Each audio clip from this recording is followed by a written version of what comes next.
Góði gestir, til hamingju með daginn og tímamótin sem við erum að fagna hér í dag. Á forsíðu Morgunblaðsins 20. maí 1969 voru tvær risafyrirsagnir. Annars vegar var greint frá bandarísku geimfari sem geystist með ógnarhraða til tunglsins og hins vegar að á Íslandi væri nú tryggður vinnufriður í 1 ár. Í báðum tilvikum var fjallað stóra og mikla áfanga þótt ólíkir væru fyrir íslenskt samfélag og sjálft mannkynið. Í annarri fréttinni var fjallað för Apollo 10, undanfara Apollo 11 sem skotið var á loft síðar á árinu og flutti fyrstu mennina sem stigu fæti á tunglið í júlí 1969. Í hinni fréttinni var fjallað kjarasamninga sem náðust eftir 3 mánaða samningalotu, þá lengstu og erfiðustu sem dæmi voru til þess tíma. Það hafði komið til verkfalla og verkbanna í deilunni en átökin urðu ekki eins víðtæk og alvarleg og hefði getað orðið. Þegar rýnt í dagblöðin frá þessum tíma greinilegt að þjóðin varpaði öndinni léttar þegar samningar tókust. Nóg mætti á henni samt. Efnahagskreppa, fjöldaatvinnuleysi, stórfelldur landflótti, fólks sem vildi leita annað eftir atvinnu og betri lífskjörum.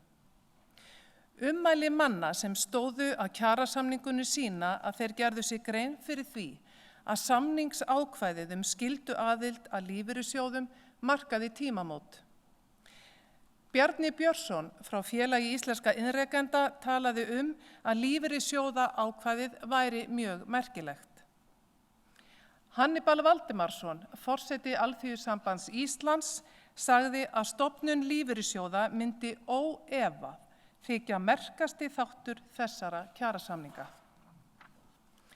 Sverrir Hermannsson, formaður Landssambands verslunamanna, sagði að stofnun lífeyrissjóða væri miklu stærra og mikilvægara atriði en menn við fyrstu sýn gætu gert sér í hugarlund. Þetta mat fulltrúa atvinnurekenda og launafólks fyrir hálfri öld var hárrétt og síður en svo að þeir hafi kveðið of fast að orði. Það sést best á því að við sjáum ástæðu til að boða nú til samkomuhalds á vegum lífeyrissjóða landsins til að minnast kjarasamningsákvæðisins skylduaðildina og þakka forystumönnum hagsmunasamtaka á almennu vinnumarkaði í leiðinni fyrir framtakið, áræðnina og framsýnina. Alltaf gott og hollt að líta öxl og rifja upp söguna þegar tækifæri gefast til eins og núna. Margt sem okkur þykir sjálfsagður hluti tilverunar það auðvitað ekki. Þannig það engan veginn sjálfsagður hlutur að Íslendingar búi við lífeyriskerfi sem bæði Alþjóðabankinn og Efnahags- og framfarastofnunin OECD vísa til og benda á sem fyrirmynd. Þá skal því leið haldið til haga að lífeyrissjóðakerfið okkar ungt og hefur ekki tekið út fullan þroska en það gerist innan fárra ára. Leyfum því að taka út þroskan. Fjöllum það á gagnrýninn en uppbyggilegan og sanngjarnan hátt. Styrkjum kerfið, bætum það en veikum það hvorki í orði né verki. Samtryggingin sem fólgin í hugsun og starfsemi lífeyrissjóða ein af meginstoðum velferðarsamfélags. Sú hugsun falleg en raunveruleg. Við berum ábyrgð hvert á öðru. Því það einn fyrir alla og allir fyrir einn. Því miður það svo að til eru hópar í samfélaginu sem búa við kröpp kjör, eiga lítil eða engin réttindi í lífeyrissjóðakerfinu af ýmsum ástæðum og lenda þar nánast á milli báts og bryggju.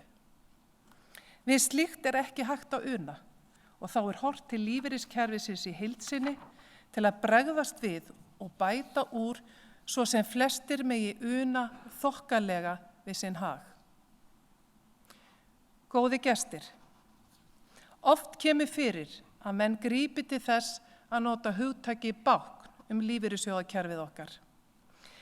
Vissulega má til sanns vegar færa að miklar eignir verði til í kerfi sem byggist á því að hver kynslóð leggi sjálf fyrir fjármuni á atvinnuskeiði sínu til að ganga af á efri árum. Það liggur bara í hlutarins eðli. Því verður aldrei haldið nógsamlega á lofti að lífeyrissjóðakerfið stóð af sér storma efnahagshrunsins og stuðlaði mjög af því að reisa við fyrirtæki sem hölluðust eða fóru á hliðina í gegnum Framtakssjóð Íslands. Þannig var flýtt fyrir og beinlínis stuðlað af því að koma samfélaginu á fullan skrið á nýjan leik. Á dögunum bárust fréttir af því að nokkrir lífeyrissjóðir hefðu keypt helming hlutafjárs í HS Orku og hugmyndir eru uppi að lífeyrissjóðir taki þátt í innviðauppbyggingu á vegum sveitarfélaga. Ég sannfærð að við eigum eftir að heyra fleiri fréttir í þessum dúr og ég vona það, satt að segja. Ég hvet meira að segja lífeyrissjóðana til að nýta líka styrk sinn til innviðauppbyggingar. Það má gera án þess að slegið sé að arðsemiskröfum. Því þannig vinna fjármunirnir okkar í sjóðunum fyrir sér, í okkar þágu og í þágu samfélagsins. Þar af nóg að taka. Flutningsnet raforku ófullnægjandi.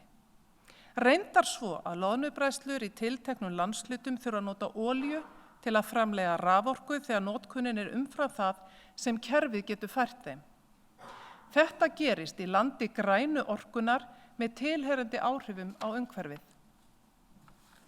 Ég nefni líka frárennsliskerfi, samgöngukerfið og umfangsmiklar og dýrar framkvæmdir sem eru mörgum sveitarfélögum og ríki megn að ráða við.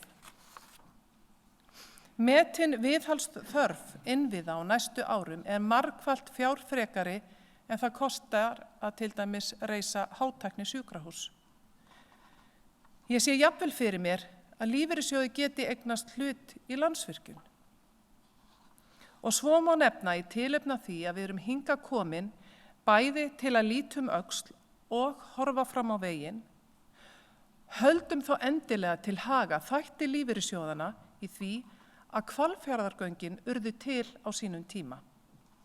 Göngin voru fyrsta fjárfesting íslenska lífeyrissjóða í einkaframkvæmd og það í skuldabréfum sem hvorki voru með ríkisábyrgð né tryggð með veði í fasteignum.